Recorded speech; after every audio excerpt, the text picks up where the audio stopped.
अस्सलाम वालेकुम दोस्तों, कैसे हैं आप सब लोग? खैरियत से होंगे। आज एक छोटा-सा टॉपिक है, इसको डिस्कस करना है। ये वायरस के रिलेटेड है। जनरल स्ट्रक्चर ऑफ वायरस, इनमें 2 चीज़ें होती हैं। ये जनरल स्ट्रक्चर ऑफ वायरस जो है ना, इसमें 2 चीज़ें होती हैं। एक है कोट,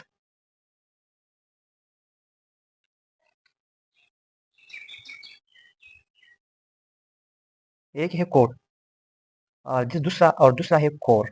इन दोनों के दरमियान में क्या फ़र्क है? कोट और कोर में क्या फ़र्क है? तो इसको समझना होगा और इसकी समझने के लिए आप हमारे यूट्यूब चैनल को सब्सक्राइब करें, ताकि इस तरह की इन्फॉर्मेटिव वीडियो आपको पहुँच जाए। कोड क्या होता है और कोर क्या होता है? इस कोड में 2 चीज़ें आती हैं। कोड में क्या आती है? 2 चीज़ें हैं। एक है और दूसरा, एक है कैप्सिड, कैप्सिड और दूसरा है, सबसे पहले मैं इस कैप्सिड को एक्सप्लेन करता हूँ, फिर मैं दूसरी वाला भी लिखता हूँ। अब सबसे पहले ये बात ध्यान में रखना कि ये कोड जो है ना, ये हमेशा आउटर होता है और ये कोर हमेशा इनर होता है। ये भी 2 चीज़ों से बना है और ये भी 2 चीज़ों से बना है। एक है कैप्सिड और दूसरा है एनवेलप।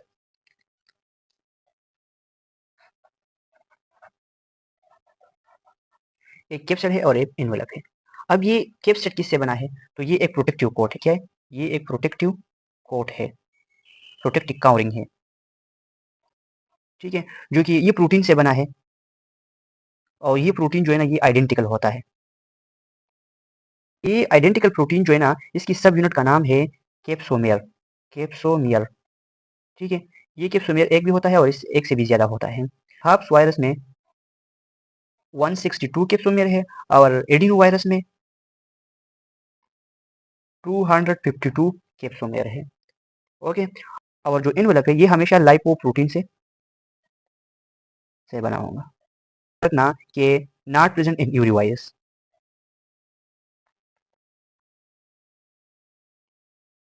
हर वायरस में ये नहीं पाया जाता। कुछ वायरस है, इनमें पाया जाता है और कुछ में नहीं, ठीक है? और इस एनवेलप में स्पाइक भी कभी-कभी प्रेजेंट होता है। जैसा कि आपको पता है कि प्रेजेंट होता है एचआईवी में ये स्पाइक भी होता है। और अब एचआईवी का टॉपिक तो नहीं, लेकिन मैं तो एग्जांपल देता हूँ। ये स्पाइक, ये ग्लाइकोप्रोटीन से बना होगा। ग्लाइकोप्रोटीन, स्पाइक जो है ग्लाइकोप्रोटीन से बना होगा। इसका फंक्शन है अटैचमेंट, ठीक है? ये कैप्सिड और एनवेलप की बात हुई। अब हम बात करते हैं कोर की। ये इनर होता है और 2 चीज़ों से बना होता है। ये इनर होता है और 2 चीज़ों से बना है। नंबर 1 है जीनोम, जीनोम। क्योंकि ये वायरस है, तो इसमें कभी डीएनए होगा और कभी आरएनए होगा, दोनों एक साथ में नहीं होते, ठीक है? और दूसरा है एंजाइम। एंजाइम कभी वायरस में होगा या और कभी नहीं होगा। जैसा कि एचआईवी, एचआईवी में वायरस है। इस एंजाइम का फंक्शन क्या होगा? तो इस एंजाइम का फंक्शन है conversion of genome, conversion of genome, ठीक है? ये क्या करता है? जीनोम की कन्वर्जन करता है। जैसा कि मैं आपको एचआईवी की बात करता हूँ, तो एचआईवी में सबसे पहले मैं ट्रांसक्रिप्शन की बात करता हूँ। तो ट्रांसक्रिप्शन में क्या होता है? डीएनए से आरएनए बनता है ट्रांसक्रिप्शन में।